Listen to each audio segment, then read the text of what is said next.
কৃষ্ণনগরের সভা থেকে চড়াসুর মমতা বন্দ্যোপাধ্যায় নিশানা করলেন অমিত শাহকে। বুধবার লোকসভায় তৃণমূলকে আক্রমণ করেছিলেন অমিত শাহ, পরের দিনই তাকে পাল্টা।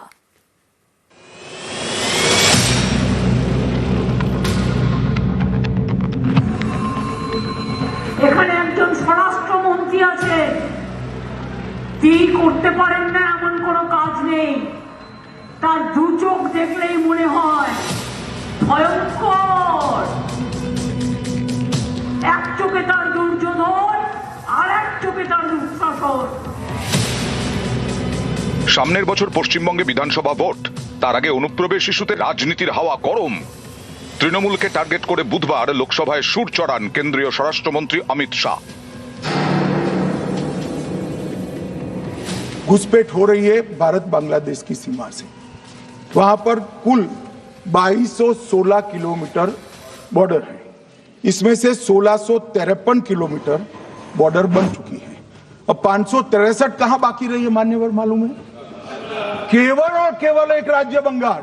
राहुल जी के साथ में रहकर घुसपैठिया बचाओ यात्रा बिहार में निकली, साफ हो गए आप भी घुसपैठियों को बचाओगे तो वहां भारतीय जनता पार्टी का विजय तय। आप बॉर्डर नहीं बनाने देते।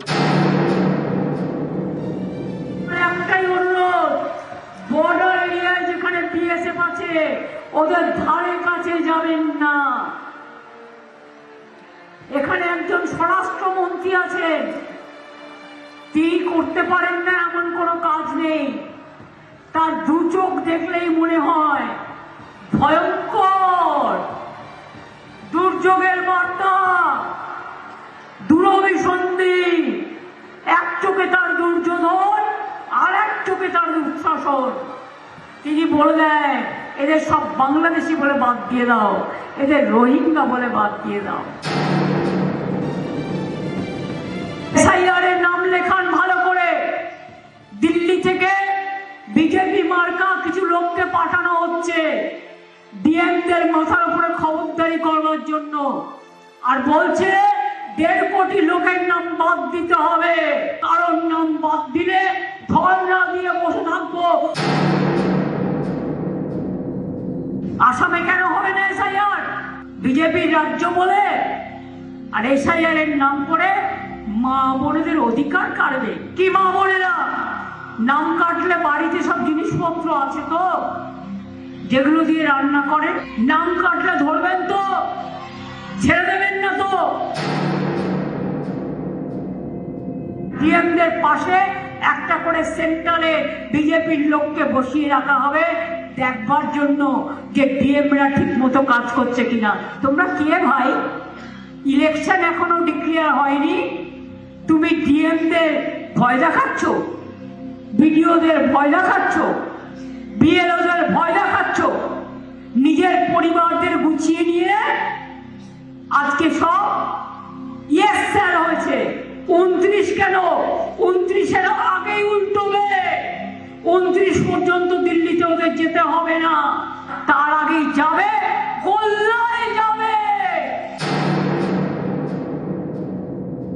করছে লুট, বলছে ঝুট। একবার করলো নোটবন্দি, আর এখন করছে ভোটবন্দি। তার কারণ ভেবেছে ভোট দখল করে কোন রকম যদি বাংলাটাকে জেতা যায়, তাহলে এখান থেকে সব মানুষকে তাড়িয়ে দিয়ে যাতে বাংলা ভাষায় কেউ কথা বলতে না পারে, বাংলাটাকে শেষ করে দাও, ধ্বংস করে দাও। এটাই তো ওদের মনের চক্রান্ত। জয় বাংলা, জয় বাংলা। নিউজ 18 বাংলা। পুলিশ আছে, সিসি ক্যামেরা আছে, কিন্তু বেশিরভাগই বিকল। আর তাই মাঝে মধ্যেই ছিনতাই, ইভটিজিং। নদিয়ার ছবি, গয়েশপুরে ভুরি ভুরি অভিযোগ। গয়েশপুর ফাঁড়ির ওসির ভূমিকা নিয়েও প্রশ্ন উঠছে। কোনো জায়গায় সিসি ক্যামেরা ঠিক মতন দেওয়া আছে কি না আমি জানি না। যেমন অনেক বাড়িতে থাকে না, কুকুর হইতে সাবধান, সিসি ক্যামেরা হইতে সাবধান লেখা থাকে, হয়তো খারাপ ক্যামেরা শো করে রেখেছে। আইন শৃঙ্খলা খুবই খারাপ।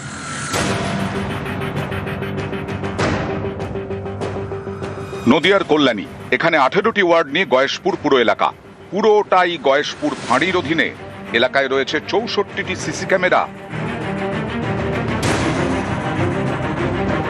অভিযোগ, বেশিরভাগ সিসি ক্যামেরাই মাস তিনেক ধরে বিকল। অনেক জায়গায় এখনো সিসি ক্যামেরা বসানোই হয়নি। এখানে কোনো সিসি ক্যামেরা আছে সরকারি? না, কদিন ধরে নেই? এখনো বসেই নিয়ে দিয়ে গেছে। এই সিসি ক্যামেরা নেই, নিরাপত্তাহীন ভুগছেন না? স্বাভাবিক কথা, সবাই বুঝছে যে এখন ছেলেটা চিন্তাই হলো।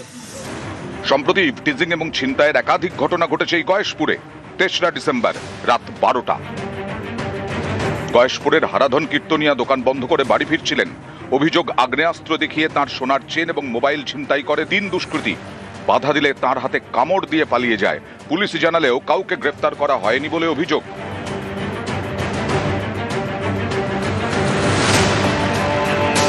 তিনজন ছিল বাইকে।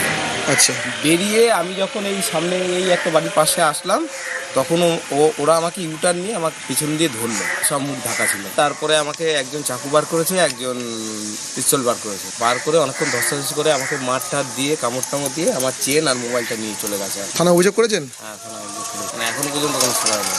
এখানে নেই, সরকারি কোনো সিসি ক্যামেরা নেই, কোনোদিনই ছিল না। নিরাপত্তা নেই বলেই তো এগুলো হলো, নাহলে আমার বাড়ি থেকে আর 30 সেকেন্ডের পর। কল্যাণী থানার অধীনে গয়েশপুর ফাঁড়ি। ওসি জয় দাস 2022 থেকে একই চেয়ারে। একই সঙ্গে তিনি রানাঘাট পুলিশ জেলার ওসি ক্রাইমের দায়িত্বে। এই ওসির ভূমিকা নিয়ে প্রশ্ন তুলেছেন বিধায়ক। দেখুন, গয়েশপুরের ল অ্যান্ড অর্ডার ভালো নয়। সিপিএম এর আমলেও ছিল, টিএমসি আমলেও সেটা চলছে। সিসিটিভি ক্যামেরা তো নেই ওখানে। যেখানে কল্যাণী পুলিশ স্টেশনের আন্ডারে, সেখানে ওসি তো ওখানে থাকতে পারে না। আইসি তো একজনই। এবার সে যদি ওখানে যদি মনে করে আমি নিজেই আইসি, সেটা that is up to on his routine changes, routine transfer. সেই রুটিন ট্রান্সফার কখন করে না? যখন তারা মনে করে অন্যরা আসলে এখানে তারা বেটার করবে এবং তাহলে এতে তাদের ক্যাডারদের সমস্যা হয়ে যাবে, সেই জন্য তারা চেঞ্জ করে না। নাহলে বছরের পর বছর কোনো পুলিশ যদি এক জায়গায় থাকে, এটা সিস্টেমের জন্য অত্যন্ত দুর্ভাগ্যপূর্ণ।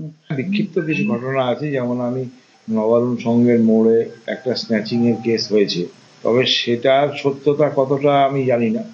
বাড়ির সামনে বাইক আসছে, এখানে হিরোইন বিক্রি হচ্ছে, সেগুলো আমরা চেঞ্জ করেছি। করে দেখুন, প্র্যাকটিক্যালি আমরা পাইনি কিছু। পুলিশেরও হাত পা বাঁধা। নদিয়া থেকে রঞ্জিত সরকার, নিউজ 18 বাংলা। পাহাড়ি কমলা লেবুর নয়া শিরোপা। জিআই ট্যাগ পেল পাহাড়ি ম্যান্ডারিন কমলা লেবু। 2022 সালে জিআই ট্যাগের জন্য আবেদন জমা, 3 বছর পর স্বীকৃতি এলো। ম্যান্ডারিন কমলা লেবু। প্রাকৃতিক বিপর্যয়, পোকার হানায় কমেছে লেবু চাষ। বাজার ছেয়েছে নাগপুর ও ভুটানের কমলা লেবুতে।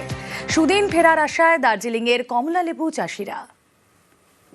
सरकार ने जो जियो टैग करके इसका जो मूल्य ये सब तय कर दिया गया है, और पश्चिम बंगाल सरकार को और ये एग्रीकल्चर डिपार्टमेंट को मैं धन्यवाद देता हूँ कि आगे आने वाले दिन में भी हमें और ऐसा ही कुछ सपोर्ट मिले, ताकि हम पहाड़ में जो ऑरेंज का खेती का जो कमजोर अवस्था है उसको कुछ कर सकें।